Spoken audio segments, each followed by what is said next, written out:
Hey there, I'm Tracy Rigdon, and this is the Contrast Project Lounge podcast.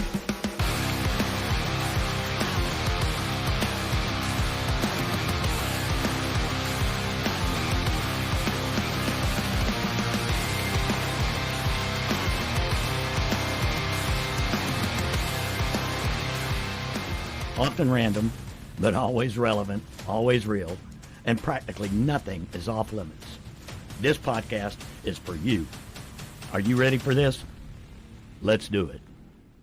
Welcome back to another edition of Wednesday Night Live of the Contrast Project Lounge podcast. We got a great show tonight, and joining me, as always, is my good friend and co-host, Mr. Jim Alabiso. Jim, how you doing? I'm doing great. I'm having a good day. It was very, very busy the whole week. I woke up this morning, and now I'm here. Fantastic. It just went by like that. But I was pretty excited about having Cole on today. And you know what, Jim? We have joining us tonight for the first time during the season of the Wednesday Night Live, which, by the way, is our second year in Wednesday Night Live and sixth season of the Contrast Project. We have with us Charles Gaskins. Charles, how you doing, buddy? You feeling better? I've been better. I'm all right. I'm feeling much better. We got a big show tonight. We got a lot going on. We're going to be talking about the impact on the city of Jacksonville that the game of soccer is about to play. And joining us, widely known, recognized sportscaster, Mr. Cole Pepper. Cole, so glad you could be with us tonight. Thank you, Tracy, and Jim and Charles. Great to be with you guys tonight. Hey, let's talk I about ran into. Go ahead. I just want to tell you, I ran into you, at the Red Party? Yep, that's right. Yeah, in Springfield. Is that where I saw it? Yeah. Yeah. Yeah. So then it was like, hey, you want to come on? Right. That's how it works. But, Tracy, before we get into the soccer bit, yeah, not everybody that watches this video is going to be from Jacksonville. That's right. They could be from China. So, yeah. So, none of those references. Okay. I won't. It's just kind of like just talk to Cole about like how he got started and the whole sports thing and is this something you aspire to do when you're a young man? Not that you're still a young man, I know. But well, number one, get off my lawn. Number two, don't touch my Gran Torino. Yeah, there you go. But yeah, this is something that I wanted to do I go back to when I was 7 years old, and I either wanted to be a professional baseball player or a broadcaster. And I kind of held both dreams close to my heart until I was maybe 14, and they started throwing good curveballs. And I got rid of one of those dreams, or somebody got rid of it for me. And then I decided, hey, I'll just go into broadcasting. And so, there are somewhere floating around cassette tapes of me doing play-by-play off of games on TV, or interviewing family members at Thanksgiving with my, Fisher Price recorder. So the bug hit me early and stayed with me, and I was just, I guess, probably stubborn enough or didn't want to listen to anybody who told me I shouldn't do it, to stick with it, and wound up going and studying it in college at the University of Kansas, and then not that long after getting a job in Jacksonville in 1996, and came down here to help launch AM 600 The Ball, a radio station that was carried Jaguars games, and I thought I'd be here maybe a year, get a minor league baseball play-by-play job or something, and here we are, 28, almost 29 years later. So what was your first gig like? My first gig was, so I had an internship in school covering, helping out with the Royals pregame and postgame show with the local affiliate. And then when I was out of school, the flagship station changed, and they needed somebody to help out producing the weekends with a guy by the name of Mike McKenzie, who's a Sports Illustrated writer. So I went and did that and got paid basically nothing but lunch, and did that for a year while I was also writing for the Kansas City Star. I'd written for the Associated Press as a stringer before that. So I have, for most of my career, kind of cobbled together a lot of different jobs, partially because I just love the work and partially because most of those jobs didn't pay all that well. And so, able to continue that up through, coming here and being on the radio. And I was just updating a note on my LinkedIn the other day and started looking back at the stuff I have on there. And boy, I have now almost worked for everybody in town who has something to do with sports. There maybe there's 2 or 3 jobs left out there that I can fill out the dance card on, but I've kind of covered the gamut since I've been in Jacksonville. Wow, that's great. Wow. Yeah. And you had just mentioned something about radio, and you're currently doing a soccer radio show on Tuesday evenings. Yep. Part of what we're doing with Sporting Jax, which is the new pro men's and women's soccer teams coming to town. The women will start playing in August, the men after that. And we launched last year in June a hour-long soccer-specific radio show that's on 1010 AM, 1010 XL. And Mauricio Ruiz, the former JU head coach, and Becky Burley, the national championship-winning coach who launched the Florida women's soccer program, joins me on that. We talk about soccer every week. We also have a podcast, because you have to have a podcast. As you know, it's federally mandated now. Everybody needs a podcast. So Mauricio and Tony Allegretti and I do a podcast called The Sporting Pod, and we kind of take people in behind the scenes of what's happening with Sporting Jax. There is so much that's going on to kind of launch. Just to launch one team, there's a lot. Now we're launching 2 teams and all the other things that are associated with it. So we try to keep people up to date on what's happening on that front. You mentioned Tony Allegretti. I hadn't seen him since about 2015. Yeah, Tony is part of the sort of founding owners of Sporting Jax. He's a huge soccer fan and has been a big promoter for a long time, of course. And for those who don't know Tony, he has an unbelievable track record of starting kind of, placemaking, but also launching things in Jacksonville. Whether you're talking about, Art Walk, he got that started. It's still going strong. He was the first executive director of the Riverside Arts Market. Big proponent of Springfield. Started, the first burrito gallery, is a partner in that. Uptown Market there in Springfield. So he's had a lot of things that he's been involved with through the years. And Tony's one of my favorite guys. I was excited about this project when I heard about it. I was even more excited about it when I heard that Tony was going to be involved. So he and Steve Livingstone were sort of the founding members. They had been working on this for about 5 years, I think, now to get it started. Since they were able to get the franchise from the USL Championship and the USL Super League, and found Ricky Kaplan as the owner, and then brought in guys like Tim Tebow and Fred Taylor as investors. It's just been, one big move after another. That's impressive. Wow. And you mentioned with the pants over here. Yeah. You mentioned big investors and 2 teams being launched. There's also this buzz around town, and I've seen some of the artist renderings of the new dedicated soccer stadium. Well, so you may or may not have actually seen the renderings. There are 2 soccer stadium plans. One of them is for the Jacksonville Armada. Yeah. Right. This is, I appreciate you bringing it up because it's a great opportunity to talk about this. The Armada have plans for a 2,500 seat stadium near the football stadium downtown, just across the expressway there.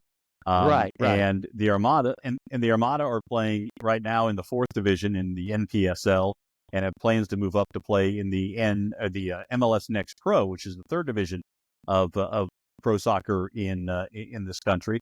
And that is a league that is predominantly made up of teams that are developmental teams for MLS clubs. There are some independent clubs that will be in there, like the Armada, and I think it's likely that they'll probably have one of the the better followings of any of those teams in MLS Next Pro, because those teams typically don't get a lot of marketing attention from the big clubs. But they've got they've got plans for a 2,500 or so capacity stadium. They say it can expand beyond that. We'll see what those renderings look like. I haven't seen those, but Sporting Jax has not yet released renderings for the stadium because we're finalizing the land deal. And but I have seen them, and I can tell you it's a 15,000 capacity stadium. So nice. I think one of the big things right now is that people don't necessarily understand the scope and scale of what Sporting Jax is doing, because we can't really show them. We can kind of talk about it, but we can't flat out show them. But if anybody has been to the Battery in Atlanta, where the Braves Stadium is, the stadium is sort of the centerpiece, and around it there are bars, restaurants, retail, and hotel. Same sort of thing for Sporting Jax. It's going to be an entire retail district, not just building a stadium. Oh, that's nice. Wow. Nice. Charles, what you got to say? I just said it. I said I'm a fan of that. So yeah. I'm just trying to listen to the guest over here. Cole's talking. It's interesting as hell. So I want to hear what he's going to say. Right, let me, before I turn it over to Jim, let me ask you one more question real quick there, Cole. What lessons do you think that Jacksonville can learn from other successful soccer markets, in terms of building a sustainable fan engagement and community support for a stadium that size? Well, that is essential. I mean, leave the stadium aside. I'll circle back to that, but there's no doubt that community support and community engagement is a huge part of what makes any professional soccer team successful. And whether you're talking about a team that's playing in the 5th division in English soccer or something, or you're talking about at the top of the table, at the top of the pyramid, you have to have that community support. So one of the things that we mentioned Tony earlier, one of the things that Tony is heading up for us is the Sporting Jax Foundation. And that's the nonprofit wing of the team that is going to be continuing to do some of the things we've already launched, including some free clinics in the community, support for local schools that don't necessarily have the same kind of resources to bring soccer to the kids who want to play and want to learn. And as you know, Tony is such a cheerleader and a fan of Jacksonville as a city, that he's done a great job with that already. But you also have to be, you have to provide something that the fans want to enjoy. And so part of that is the in-stadium experience. And so we want to make that stadium, the best we can, the best kind of setting, probably with some shade, but also with an opportunity to really enjoy that. Yeah, right. So there will be games in, June, July, August. So that's we right. want to make sure everybody's comfortable. But also that it's not just showing up to a game and then going home, and to have a sort of a place that people can treat as the hub for their match day experience. They can come early and have lunch or an early dinner, and then come to the game. Then afterwards, have a few beers to celebrate the Sporting Jax win. That sort of thing is part of this as well.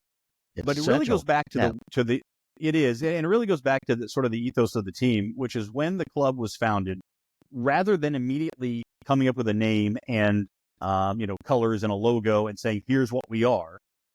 Sporting Jax instead went into the community, had these listening sessions, these town halls, and brought in somebody who's done some of the most popular brands in the sport of soccer to help sort of curate these conversations. So we heard from the community, what's important to you in what this team represents? What's important to you in terms of the look and feel? What is important to you in terms of what happens on game day? So we listened to all those things, took them all in. That doesn't mean we followed every single thing that every single person said, because some of them might have been at cross purposes. But for instance, the club motto, lift every voice, right? It comes from lift every voice and sing, the James Weldon Johnson song. Tony, of course, is the number one James Weldon Johnson fanboy in the country, probably. But it wasn't Tony's idea. It was this came from the community. So we really want to embrace everybody, be open armed for all of Jacksonville to come and enjoy a great growing game. Well, you mentioned making sure that the the attendees, the audience, when they come to a game, it's a whole experience, like you say. It's not just a soccer game, but it's an experience. And the first thing that popped into my mind was like going to a Savannah Banana game.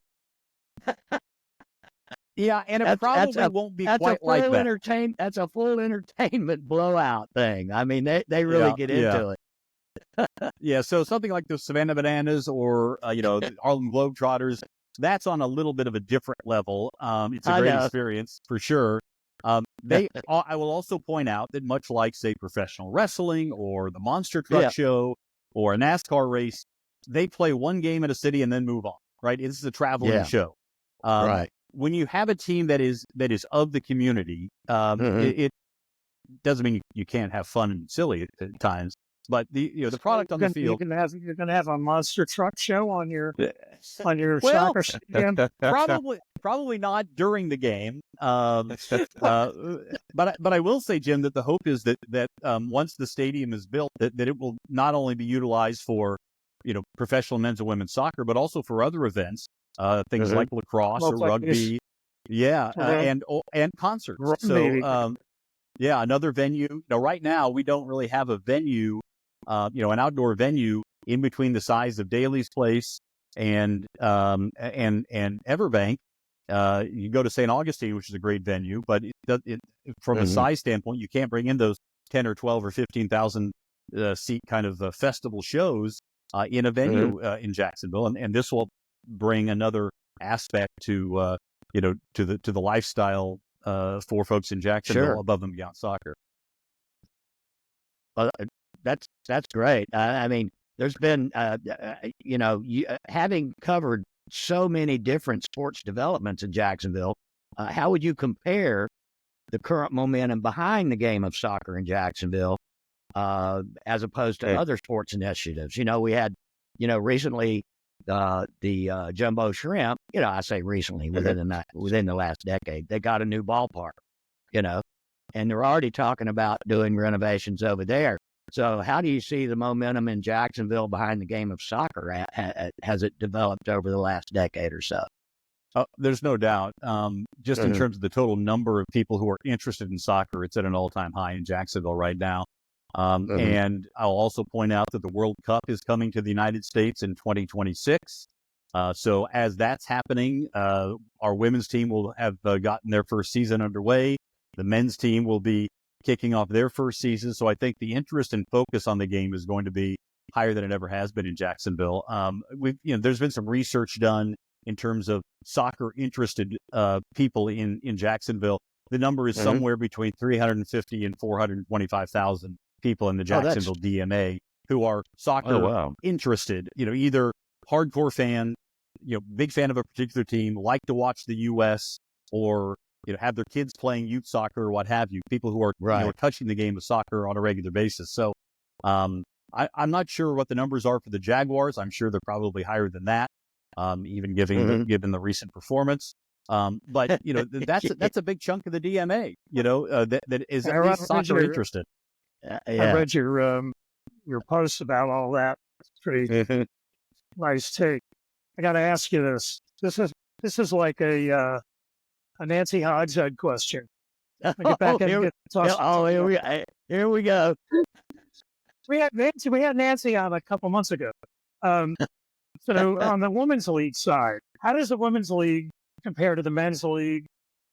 From a financial standpoint, from an audience standpoint, or a community participation standpoint, or is it all pretty much the same thing? Well, one of the things that we thought was important when launching Sporting Jax was that we would have one name for both teams. It wasn't, two different team names. That this is one club, and so the doesn't necessarily mean you're going to have the exact same things happen for both. The length of the women's season isn't quite as long as the men's season. That's just the league structure. There are different needs in terms of a training facility. for women than the athletes than there are for male athletes. So you have to customize that based on those particular needs. But it's our expectation that the the focus and the impact of both are going to be equal. And I'll tell you this, I actually think, and I've said this several times to people, as you know, my wife played soccer all the way up through college, and if she hadn't gotten hurt, might have tried to go pro, but there weren't a whole lot of opportunities back then to play professional soccer in the United States. My daughter is a future red card accumulating defensive midfielder. She's full speed at all times. And so to have a women's soccer team in Jacksonville, the first professional women's team of any sport in Jacksonville, and to have, those kind of figures that my daughter, who's 5, can look up to as she grows up, I think the women's team can actually make a bigger impact in Jacksonville because of those factors than the men's team. The men's team might draw more. It's going to be a big first for this town. Yeah, for seriously. Sure. Yeah. The men's team may draw more, maybe, and we'll find out. They may draw more in attendance, but I think the impact that the women's team is going to have, I think, can't be understated. Yeah.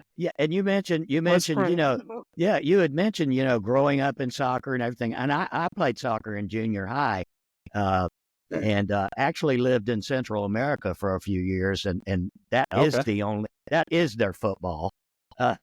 Yes. For sure. And talking about growing up with the sport, and what, obviously it does, play a integral part, the role of youth development in local academies, and how is Sporting Jax going to reach out to the locals in the off season or during the season for that matter, and have the athletes from Sporting Jax dispersed throughout the community of the groups that are playing soccer in the high schools and junior highs and so forth, that kind of thing. Is that on the radar? It's without a doubt, and it's already started. In fact, it's a great question, Tracy, because to engage with the community, you want to be able to engage with the soccer community specifically, not exclusively, but specifically. So you got to go where the soccer players are. So I'll give you a couple of things we've done here in the early stages, and some things that we have planned for the future. So every week on our TV show, we do the Youth Soccer Spotlight. So we don't have a single player or coach or sporting director or general manager hired yet for the clubs, for the teams. We are already, though, and have been going out to help feature things that are happening in the community, whether that's high school. I was just out at Fletcher High School this week doing an interview with the Fletcher girls team, who has just won the Gateway Championship and having a terrific year. Was out at Wolfson for the boys last week, talking to different coaches and youth players and youth teams who are having some specific success, giving them a platform to get that story out. That's one of the reasons why we started with the broadcasting platforms early on, well in advance of the first season, because we wanted to be able to use that as part of our platform to get it out, but not just utilizing something like YouTube or social media, which we're certainly using, but to also have radio and TV broadcast platforms to be able to get that word out. So you talk about getting into the schools and into those communities. One of the other things we're going to do is we've already partnered with Florida Elite, which is the biggest youth soccer club in Florida, and we continue to work with other youth clubs in the area as well to help support their activities. Florida Elite, for instance, runs and has run a USL League One and USLW League team. Those are the pre-professional teams that college players can play in the summertime to help advance their careers. It's not a pro league; it's a pre-professional league, but it's aligned with the USL. So last year, the Florida Elite USLW women's league team was ranked number 1 in the entire country. Right, so we utilize that to help develop local players and players with local ties that can hopefully someday represent Jacksonville, on the pitch with Sporting Jax. The other thing we'll be doing is getting into the community with, school visits, for instance, going there, helping to engage with what's happening. And then the flip side of that is that as those soccer interested kids grow up, even if they don't continue playing soccer, but they want to be involved in the game, want to be involved in the sport, now we're creating an opportunity for kids to learn about the careers that can come with being involved in professional sports and in soccer in particular, which especially on the women's side has really been lacking. Before this year, there were 14 professional women's teams in the United States. There were 100 men's teams, right? So now with the Super League starting, there are 8 more teams that are underway now. We'll be coming in with other teams in the future, and we'll be roughly doubling the number of opportunities for women in soccer in this country. Oh, that's great. I really like that strategy, because if you're getting into the schools, you're getting into the communities, and then eventually by the time you have the teams and you have some games going on for a couple of years, it gives these students something to aspire to, more so than if we didn't have a team here or a stadium here. Yep. Because they can visualize themselves. It's almost like a vision board, that stadium. It's like, I want to be there, Right. Yeah, exactly. And Jim, when I talk to some of especially some of the like the USLW, USL League One, pre-professional players, and who are from Jacksonville, I talk to them about what it would have been like when they were 10, 11, 12, 13 years old to have a professional team in town that they could have looked to. I mean, they say it would have made such a difference for them. These are kids who have, had to go to Orlando to see professional soccer. Particularly, you talk about, on the women's side, just very few opportunities to see women play professional soccer. Maybe the U.S. women's national team comes here and plays a friendly or something, and we've always drawn very well in Jacksonville for the U.S. teams. But I think the impact of having professional women's soccer in town is just going to be enormous. Oh, and just popped into my head when you were talking about the opportunities and the visibility for the women's soccer, nationwide, but particularly here, when we talk about, all the other sporting opportunities, we've already talked about, the baseball teams and that kind of thing. But of course, the elephant in the room being the Jaguars. It just popped into my head seeing during halftime the ladies soccer team run out there on the field, kick the ball around a little bit, get them up on the jumbotron. Oh yeah, you could make that happen. Yeah, I mean, there's so many different opportunities, and one of the things that we really want to embrace is to continue making those connections with the other sports entities in town. Whether that's the Shrimp or the Icemen or the Axemen, obviously the Jaguars, JU, UNF, Edward Waters, FSCJ, you name it. Heck, even the Armada. We'd love to be able to play a U.S. Open Cup match with the Armada someday. So are you guys, like with your stadium, going to try to outdo the Jaguars and have the largest jumbotron in the world? I don't think that's probably the direction we're going in. You're going to have a pool. I want to know if there's going to be a pool there. There may be something to soak your feet on the sideline if you're a player. That'll be about it. Or people spill their beer. That's where we're going to soak our feet. Yeah, the price tag will be substantially different.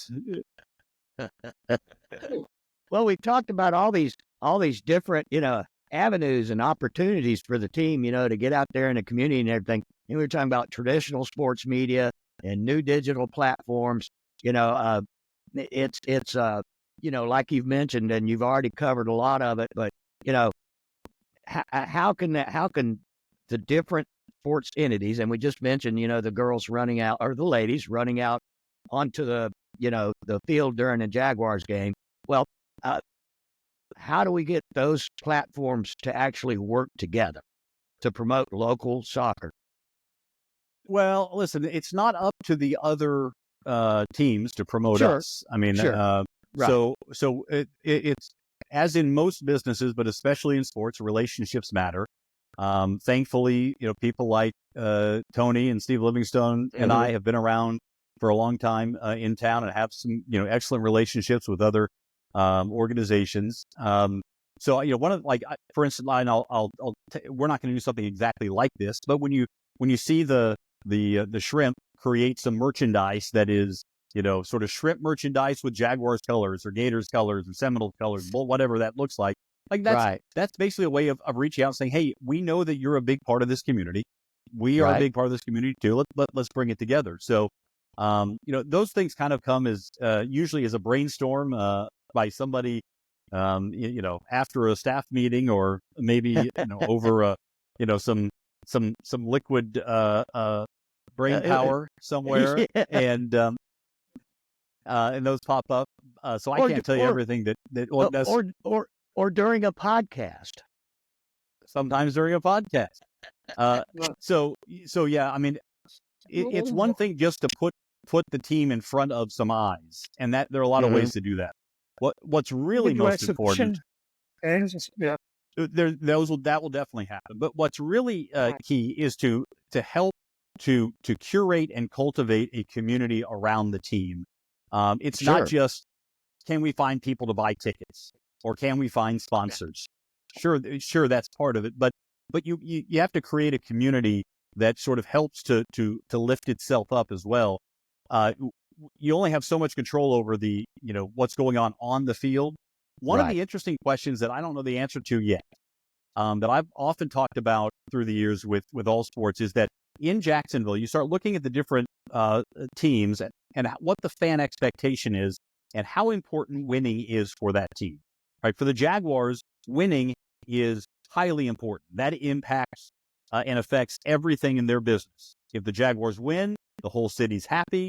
That's great. The Shrimp, I mean, you want to see an entertaining game, but, people aren't as concerned about whether the Shrimp win or not. It's the experience they have going to the park.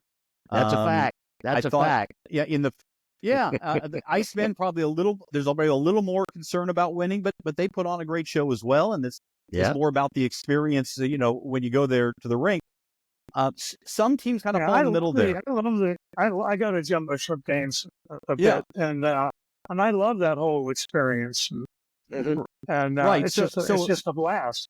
So a team like, let's say, the Sharks playing arena football, they're when they don't do well, it's just not that as entertaining a product. So how they perform on a given day does impact sort of the feeling that a lot of folks have. So winning is a little bit more important for the Sharks than it is for, say, the Jumbo Shrimp. I don't know where Sporting Jax is going to fall in that. I do know in my previous time when I was the director of broadcasting and calling the games for the Armada that winning mattered more than I thought it might early on, but probably mostly because there was a lot of losing early on. There were a lot of struggles.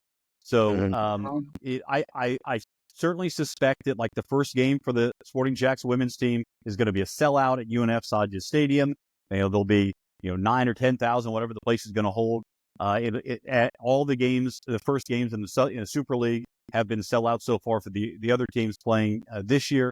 So I suspect that's going to happen. The real question is, how do you continue to reach out and connect with and motivate that community to continue to support the team as the season goes on?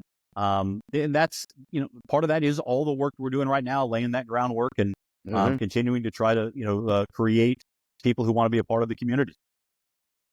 Well, I guess at some point, once you get it all together, it'd be fun to interview some players too.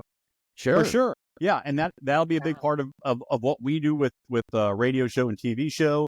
And also with our, PR efforts to get folks out there on, on the lifestyle shows on TV and the local news and podcasts and, you name it. We want to get all those people, a chance to connect with and find out what they find important with that particular player, that particular coach.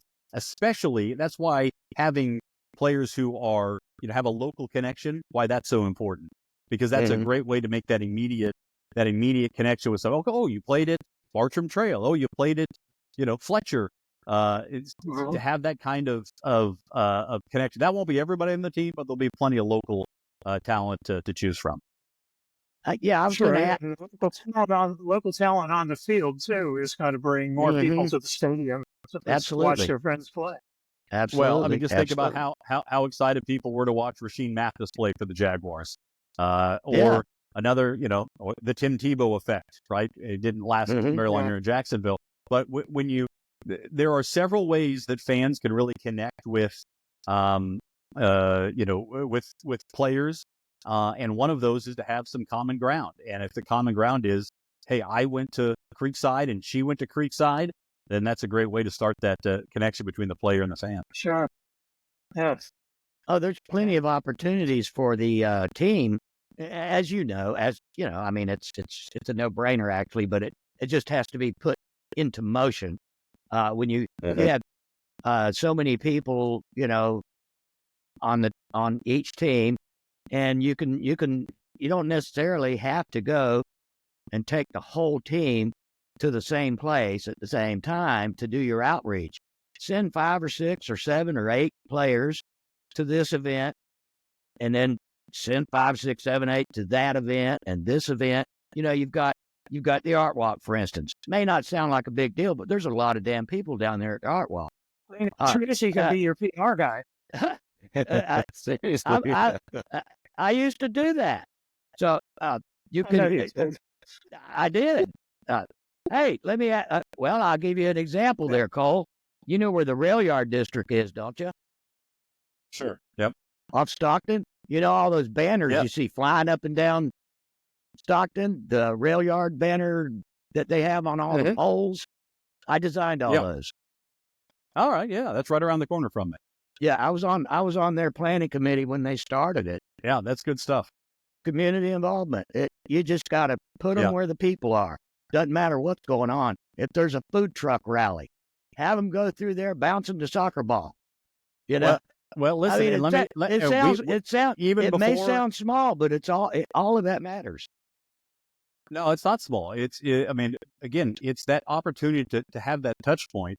We've been doing that with our staff out at things. We'll be at the Riverside Craft Brew Festival, the Craft Beer Festival coming up here in February. We've been at Art Walk. Of course, Tony's been a big proponent there. We've been out at 904 pop-ups out at the beach, and at the Porch Fest in Springfield, and all those community events that go on. Sure. We've had a presence there, and it's what's been great there is that we've been able to answer some questions that interested, curious fans have had, and coming out of those kind of conversations, we've already had season ticket holders created because they got so excited hearing about what we're doing. Oh, nice. Very good. So what's your timeline right now? What are you looking at the time as far as the timeline in terms of the teams and the stadium and all that? What year are we looking at? So 25? the women's team will start playing here in 2025 in August. They play in August. That'll be at UNF's Hodges Stadium. So we would have liked to have had the stadium, our proper stadium up by then, but sometimes lawyers and so forth take a little longer than than we would prefer. So we'll start at Hodges. I think there's a chance that we might wind up playing part of the first men's season there as well, starting in March of next year. But we'll see how that all plays out. Hopefully, in the next month or so, we'll be able to make an announcement on the stadium in terms of where it's going to be and what it's going to look like, and we can show those renderings, and everybody will have a much clearer idea of what things are going to look like. And then, then it's up, construction projects. You tell me how long we should project for those things. Right. But maybe it gets up fast, maybe not so much. But so the women's team in August, the men's team starting next March. So we're on the clock right now here in 2025 to get the women's team up and ready. The next couple of moves, at some point, head coach and technical director for the women, sporting director probably overall who will oversee both the men's and the women's clubs on the soccer side, and then sometime probably starting in May or June, you'll start seeing players start to get signed up for the upcoming season. Wow, nice. That sounds really exciting. That'll be a lot of fun. Charles, let me ask you something real quick. Yes. Since you're the community, you've pretty much taken over the smaller version of Sunray. Charles is going around to different places. Oh shit! Okay, yeah. He's been going around. Charles has been going around premiering and showing, not premiering, but showing movies at different locations. And that would be Rain Dogs before they closed. Yeah. Yeah, they were showing at Rain Dogs, and of course they're gone. And now he's out and about and doing things like that. You know, Cole, you ought to send out some of those ladies with him one night. I'll take care of them.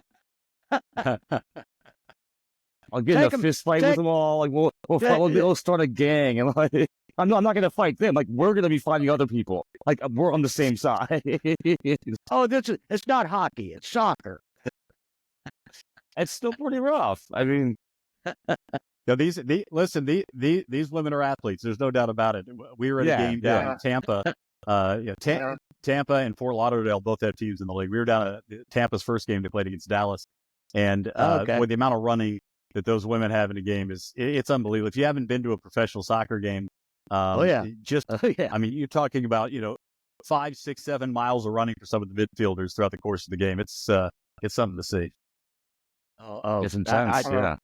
Yeah. Hey, Tracy, I'm a little hesitant, but remember that book I showed you on the show the other day? Last Wednesday? Yeah. Have this you got is really great opportunity with Cole. Have you got it handy there? Of course I do.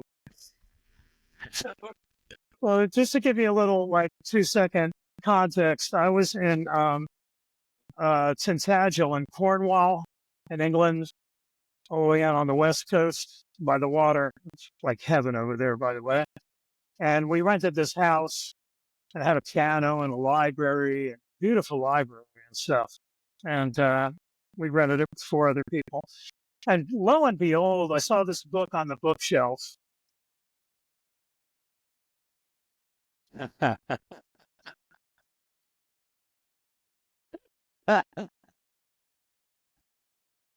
Well, I'll tell you this. I'll say this.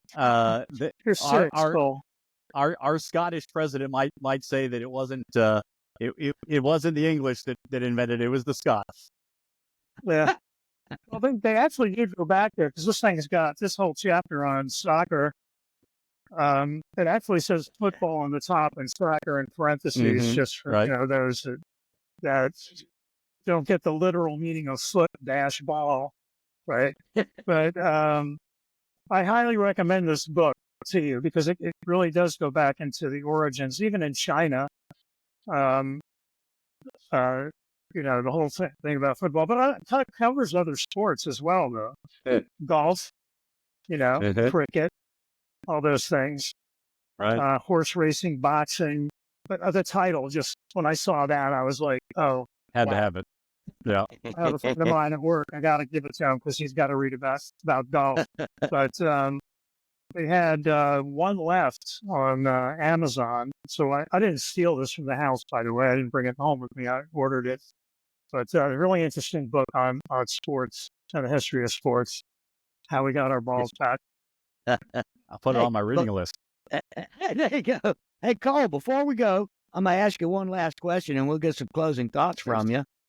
Looking ahead, let's say 5 to 10 years, what would be your vision, for soccer in general, Sporting Jax in Jacksonville, and what benchmarks do you guys, I'm sure you guys have benchmarks, that would indicate success going forward? Like year 1, we're going to be this and this. Year 2, we're going to do this, and going forward.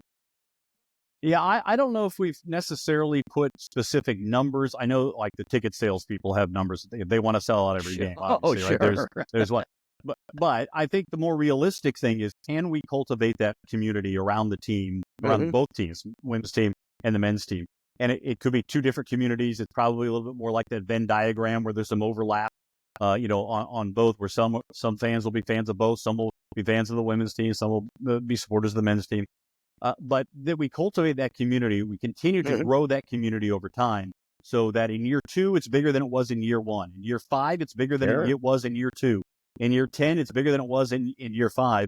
So, at a point where, in 10 or 15 years, when I start thinking, all right, my daughter's almost out of college, I might start thinking about semi-retirement, that I can look there and say, boy, there are so many new people who have come in and been able to get into a career, whether it's on the field or in the front office, because of what we've built that I can start thinking about passing the torch. Certainly not about me. I'm just thinking in my personal, 10 or 15 year window, what that looks like. And I think it's very possible, considering the continued growth of the popularity of the sport in this country and in this city, that, that in 10 years, that Sporting Jax is the, second most popular sports team in town. I don't think we're surpassing the Jaguars. That's not really much of a possibility. The NFL is still going to be king, but that in 10 years, if it's clear, because I'll also just point out one other thing. Because the USL Super League is a first division women's professional league, along with the NWSL are both first division leagues. If we do things right on the women's side, if there is a chance that down the line, we could say the best women's soccer team in the best women's soccer country in the world is right here in Jacksonville. And that's something that nobody else will be able to say. That's great. And so we'll remind everybody that they can catch you. This is every Tuesday at 6 on Sporting Jax Radio, right? Sporting Jax Hour. On 10:10 a.m. Yeah, the Sporting Jax Soccer Hour. And then most of the time on TV, it's on a Saturday at noon, right before the Premier League broadcast on NBC. Then you can get us on our podcast, The Sporting Pod, anywhere you find your favorite podcast, including this one. That's right. Hey, Jim. Jim, you got pleasant thoughts for us. No, it's really exciting. I mean, I can't wait to tell my friends at work about it, because we have our own soccer team at work, and then we compete over at Brackridge Park against other companies like Johnson & Johnson Vision coming up, and a few other companies that we play against. So I'm really excited to, once we get this posted, for them to see what's going on with Cole and the teams coming to Jackson, the stadium. So I'm pretty excited about it. And frankly, it's really good to see you again, Cole. It's been years. So it was great to run into you. Yeah, that's good. Yeah. I think it's really exciting. I think it's a very healthy thing for Jacksonville. Yeah, absolutely. Charles, you got anything to give us to take out the hour? Because of you, Mr. Cole, I might actually start watching sports. Oh, all right. I'll take it. There you really go. Got me really excited. I'm there like, you go. This is really neat. I'm excited about this. Yeah. Well, that is about as big a compliment as I could get. I've got 42 years without never caring about sports, and then now it's like, okay, I think we'll give this stuff a shot. Oh yeah. Jump aboard. I love it. Jump aboard. The bandwagon's rolling. Well, I've been to probably just as many soccer games, and not just in the United States, but when I was in Central America, we went to them all the time. So I've probably equaled in the last 10 years, have been to about the same amount of games as I've been to the Jaguars since the Jaguars started. I went to. I started when they came to town. I went to a couple of games, and then I don't go to every game, and I certainly don't have season tickets, but I do go a couple games a year. And to me, it's a lot of fun. It's a lot of fun, whether they win or lose. I mean, you hear a lot of belly aching and all that, but I would certainly start going to more soccer. I haven't been to a soccer game in probably 2 years. But I would certainly get, kind of fired up about this. The way you're, describing Sporting Jax to us, it really does sound like an exciting venture going forward. I think it's really going to be, and I'll invite all three out as my guests to a game when the season kicks off in August. Oh well, there you go. I think this is really going to make Jacksonville grow by leaps and bounds. Just like our arts and culture community has grown so much in the last 5 to 10 years. Because, I moved here in 1972. I graduated from our high school. The culture wasn't, they didn't even know how to spell the word here. And, now, right? And so I think, from a sports perspective to see, Jaguars are great, but I'd love to see, and we have baseball. I'd love to see I'd love to see the leagues here too as well. It's really going to be a game changer for this town. Absolutely, absolutely. Well, I tell you what, Jim, Charles, Cole, thank you so much for being here tonight. And I'll definitely see. Well, Jim, you're not going to be with us next week, are you? No, I'm going to go see Brian Eno. Yeah. See, Just trying to make Charles. Lucky duck.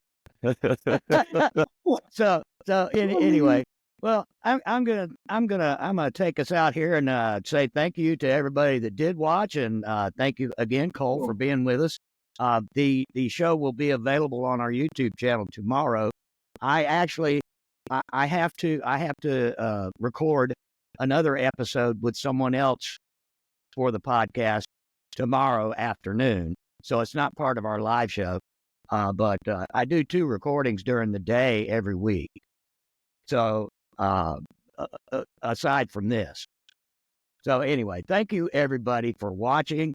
I hope you enjoyed this talk that we had.